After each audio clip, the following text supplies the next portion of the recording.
بسم اللہ الرحمن الرحیم۔ السلام علیکم اسٹوڈنٹس، ہوپ سو آپ سب لوگ خیریت سے ہوں گے۔ آج ہمارا یہ جو آن لائن لیکچرز کا ایک سلسلہ تھا، ایک جو سیریز تھی، اس کا آج لاسٹ لیکچر ہے، یعنی لیکچر نمبر 35۔ اور آج کے اس لیکچر میں ہم نے جو ہماری شیزوفرینیا کی اقسام رہتی تھیں وہ ڈسکس کرنی ہے، آج ان کو کمپلیٹ کرنا ہے۔ بات کریں اپنے پریویس لیکچر کی، تو اس میں ہم نے شیزوفرینیا کی جو پہلی دو ٹائپس تھیں ان کو ہم نے ڈسکس کیا تھا، ان کے بارے میں ہم نے پڑھا تھا، اور مجھے امید ہے وہ آپ لوگوں کو کلیئر ہوگا۔ ایک جو ٹائپ تھی نمبر 1، وہ ہم نے پڑھی تھی پیرانوئڈ شیزوفرینیا، اور اس میں ہم نے دیکھا تھا کہ اس شیزوفرینیا کی اس قسم میں سب سے زیادہ خبط اور وہم پائے جاتے ہیں، اور جو بندہ ہوتا ہے وہ خبط اور وہم میں ہی الجھا رہتا ہے، اور اس قسم میں خبط اذیت کے نمایاں اور شدید ہونے کی وجہ سے فرد رشتہ داروں سے بھی نہیں ملتا، اور اس میں خبط اذیت کے علاوہ خبط عظمت اور خبط حوالہ بھی پایا جاتا ہے۔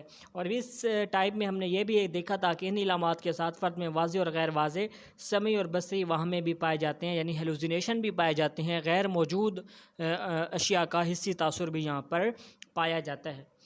دوسری جو ٹائپ تھی اس کی اگر بات کریں تو وہ ہم نے ڈسکس کی تھی کیٹاٹونک شیزوفرینیا، اور اس میں ہم نے کہا تھا کہ فرد پر دو مختلف کیفیات طاری ہو جاتی ہیں۔ ایک جو تھی وہ تھی سکتے کی حالت، اس میں انسان بے حس و حرکت کسی جگہ پر بیٹھ جاتا ہے اور انتہائی مضحکہ خیز پوز بنا لیتا ہے، اور پورا دن بلکہ کئی دن اسی کیفیت میں پڑا رہتا ہے۔ پھر ہم نے اشتعال کی حالت کے بارے میں پڑھا کہ اچانک تمام علامات بدل جاتی ہیں، فرد جنونی اور وحشی کا کردار اختیار کر لیتا ہے، بہت پرجوش ہو جاتا ہے، تیز بولتا ہے، چیختا چلاتا ہے، اس دوران وہ خودکشی کی کوشش بھی کر سکتا ہے اور دوسروں کے لیے خطرناک بھی ثابت ہو سکتا ہے۔ تو اس میں دو ٹرمز ہم نے پڑھے تھے، اگر آپ لوگوں کو یاد ہو، ایک ہم نے پڑھا تھا ایکولیلیا اور ایک ہم نے پڑھا تھا ایکوپریگزیا۔ تو ایکولیلیا میں ہم نے یہ دیکھا تھا کہ اس میں جو مریض ہوتا ہے وہ چند رٹے الفاظ جو ہے وہ دہراتا رہتا ہے، اور سبق کی طرح ان کو دہراتا ہے، کہتا رہتا ہے۔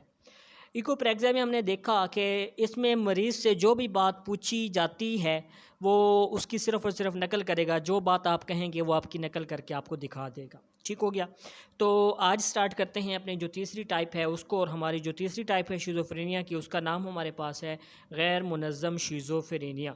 تو شیزوفرینیا کی یہ قسم اوائل عمری میں پیدا ہوتی ہے۔ اس قسم میں شخصیت میں واضح بگاڑ پیدا ہو جاتا ہے، فرد کے ہیجانی تاثرات بالکل تباہ ہو جاتے ہیں، فرد ناموزوں اور بے جا اہمکانہ کہہ کے لگاتا رہتا ہے۔ اس قسم کو پرانی درجہ بندی میں ہیفیفرینک کا نام دیا جاتا تھا۔ غیر منظم شیزوفرینیا کے مریض کا کردار شروع سے ہی عجیب و غریب ہوتا ہے، کیونکہ یہ غیر منظم ہوتا ہے، ڈس آرگنائز ہوتا ہے، بے ترتیب ہوتا ہے۔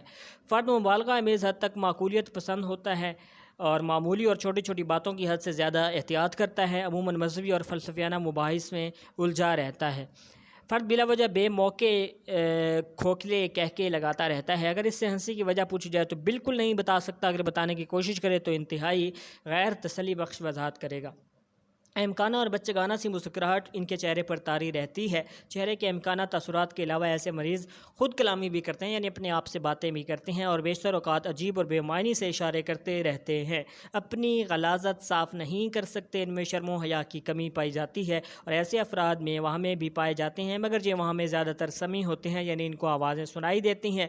مریض عموماً ایسی آوازیں سنتے ہیں جو انہیں لعن طعن کرتی ہیں، جسمانی صفائی کے طعنے دیتی ہیں یا غلیظ سمجھتی ہیں۔ غیر منظم شیزوفرینیا کے خبط بھی مختلف قسم کے ہوتے ہیں، جو کہ مذہب، جنس، جسمانی امراض یا اذیت سے متعلق ہو سکتے ہیں۔ اور پھر وہ کہتے ہیں کہ اس قسم کی ٹائپ کے جو لوگ ہوتے ہیں ان کا حقیقت سے رابطہ یکسر ختم ہو جاتا ہے۔ ایسے مریضوں میں اہمکانہ ہنسے کے علاوہ بلا وجہ رونے کا دورہ بھی دیکھنے میں آتا ہے، ان کی گفتگو کو سمجھنا بے حد مشکل ہو جاتا ہے، فرد ہم آواز الفاظ نکالتا ہے یا نئے لفظ بنانے لگتا ہے۔ مریض کی حالت قابل رحم ہو جاتی ہے، اور اس صورت کو اس لیے غیر منظم کہا جاتا ہے کیونکہ فرد واضح انتشار کا شکار ہوتا ہے۔ ٹھیک ہو گیا؟ یہ ساری جو علامات ہیں یہ ہم نے غیر منظم شیزوفرینیا میں پڑھی ہیں۔ تو اس کے بعد دیکھیں جی، ہمارے پاس چوتھی ٹائپ ہے غیر امتیازی شیزوفرینیا، انڈیفرینشیٹڈ ٹائپ ہے، اور اس میں دیکھتے ہیں کہ کیا ہوتا ہے۔ شیزوفرینیا کی اس قسم میں تمام اقسام کی ملی جلی علامات پائی جاتی ہیں، اس لیے یہ غیر امتیازی، یعنی فرق نہیں کر سکتے کہ یہ کون سی ٹائپ ہے، اس میں تمام کے جو اقسام ہیں ان کی علامات پائی جاتی ہیں، جس میں وہم، خبط، غیر منظم سوچ اور بے ڈھنگا کردار سب کچھ ہو سکتا ہے، لیکن اسے کسی ایک قسم میں مکمل طور پر فٹ نہیں کیا جا سکتا۔ اس کے علاوہ بعض اوقات مریض کی کیفیت ایک واضح درجہ بندی سے دوسری درجہ بندی میں بدل جاتی ہے، اور اس صورت عورت میں بھی غیر امتیازی شیزوفرینیا کی تشخیص کی جاتی ہے۔ کارسن اور بچر کے مطابق اس درجہ بندی کی حیثیت کوڑے دان کی ہے، جو مریض کسی درجہ بندی پر پورا نہ اترے سے یہاں فٹ کر دیا جاتا ہے، یعنی غیر امتیازی، کیونکہ اس میں علامات اتنی ملتی جلتی ہیں تو اس کو اسی میں فٹ کر دیا جاتا ہے کہ وہ غیر امتیازی شیزوفرینیا ہے۔ اس درجہ بندی میں علامات کا ایسا سلسلہ پایا جاتا ہے جس میں بہت زیادہ تغیر پیدا ہوتا رہتا ہے، فرد میں بے چینی، کنفیوژن، ہیجانی اتار چڑھاؤ، جوش و جذبہ، خواب آمیز گفتگو، افسردگی، خوف، قبض والا، یہ ساری چیزیں پائی جاتی ہیں۔ اور پھر وہ کہتے ہیں کہ شیزوفرینیا کی یہ قسم بھی اچانک نمودار ہوتی ہے اور اس کی وجہ کوئی ظاہری صدمہ یا ثانیہ ہو سکتا ہے۔ بعض اوقات شیزوفرینیا کے ارتقائی عوامل میں یہ تشخیص کی جاتی ہے، مگر کچھ عرصے بعد فرد کسی باقاعدہ درجہ بندی میں شامل کر دیا جاتا ہے جب واضح علامات ہو جاتی ہیں اور ان میں فرق پتہ چل جاتا ہے۔ تو لاسٹ جو ہمارے پاس اس کی ٹائپ ہے وہ ہمارے پاس ہے باقیات شیزوفرینیا، اور اس میں دیکھتے ہیں کہ کیا ہوتا ہے۔ شیزوفرینیا کی اس تشخیص کی ضرورت وہاں پیش آتی ہے جب شیزوفرینیا کا مریض ایک بار صحت یاب ہو چکا ہو یا اس کا علاج کیا جا چکا ہو، مگر کچھ عرصے بعد علامات دوبارہ نمودار ہو جائیں تو اسے باقیات شیزوفرینیا کہا جائے گا، یعنی ایک دفعہ وہ پیشنٹ بن چکا شیزوفرینیا کا، اس کا علاج بھی ہو چکا، وہ صحت یاب ہو چکا، مگر پھر علامات جو تھیں شیزوفرینیا کی وہ دوبارہ اس پر نمودار ہو گئیں، اس پہ ظاہر ہو گئیں، تو یہ کیا کہلائے گا؟ باقیات شیزوفرینیا کہلائے گا۔